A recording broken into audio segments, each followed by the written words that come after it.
Saudações cordiais terráqueos, como estamos? Aqui quem fala é o professor Diego Bragança e hoje eu quero falar sobre o Fundeb, que é o Fundo de Manutenção e Desenvolvimento da Educação Básica. Mas professor, o que é o Fundeb?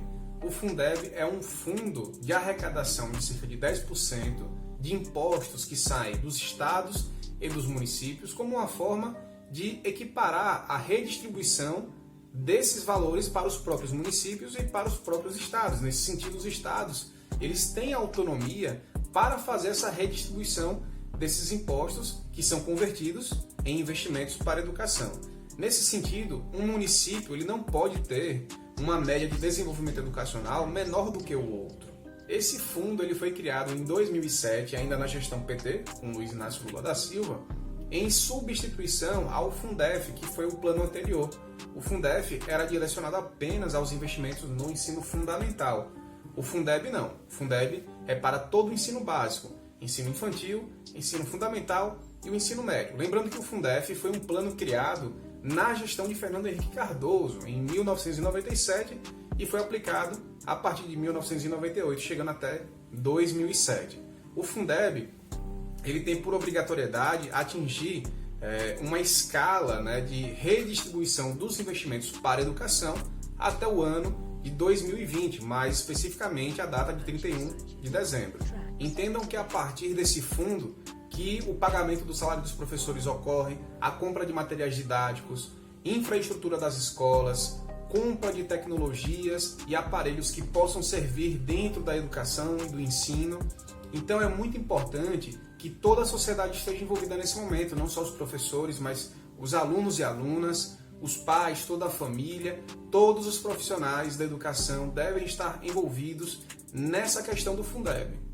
Entendam que se acabar o Fundeb, nós teremos apenas 10%, que é o que o governo federal repassa para os investimentos na área de educação, quando deveria constitucionalmente repassar 18%. Nós tivemos um decréscimo desse repasse no decorrer do tempo de 18% para 16%, 13% e chegamos a 10% agora no governo Bolsonaro. A nossa educação ela só é um direito constitucional há 32 anos. Foi a partir de 1988 que nós temos a educação como um direito básico, em que todas as pessoas devem ter, pelo menos em tese, acesso a uma educação gratuita, de qualidade e universal.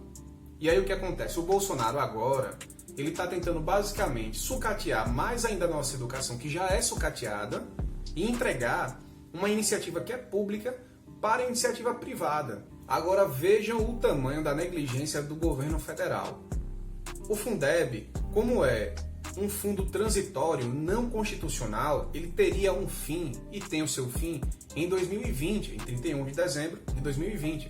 O Bolsonaro teve 18 meses para avaliar quais seriam as responsabilidades do governo federal em relação ao repasse de verbas da União para o fundo. E aí, no último momento, ele resolveu acrescer no texto da relatora, que é a deputada Dorinha, que a PEC 1515 está sendo votada neste exato momento, hoje é 21 de julho de 2020, e aí ele ofertou, num caráter muito mais econômico, naquela pegada Paulo Guedes, o repasse de 10%, sendo que um percentual desse valor seria destinado ao programa Renda Brasil. Se esse repasse é feito e tirado do sistema educacional, dos investimentos para a educação, e esse investimento passa a ser feito na área do social, isso é inconstitucional. Então, de algum modo, o Paulo Guedes está tentando aí fazer uma manobra fiscal, uma manobra de pedalada, ou uma pseudo-pedalada fiscal, para equilibrar os gastos públicos, tá? Talvez até para dar um contorno aí de apelo, acredito que emocional por parte daqueles que recebem a Renda Brasil, ou que vão receber a Renda Brasil, que é basicamente o Bolsa Família. Tá? Então parece-me que o governo federal está responsabilizando o Congresso, seria uma narrativa nesse sentido de que o Congresso Nacional tem culpa no cartório, por ter retirado esse percentual que seria direcionado ao campo social. O governo federal, percebendo essa iminente derrota dentro do Congresso Nacional, faz uma outra contraproposta.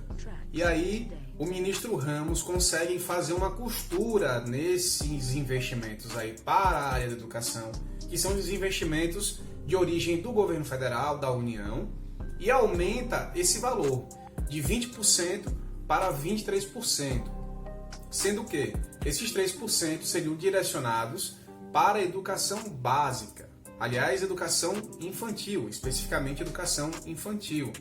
E aí existe uma discussão do senso comum se seria um voucher para as creches, etc, etc. Ou se seria um voucher para a educação básica, para o ensino infantil, mas para a iniciativa particular, né? Para as escolas ou creches que são particulares. E essa é uma outra problemática. Mas a questão não é essa.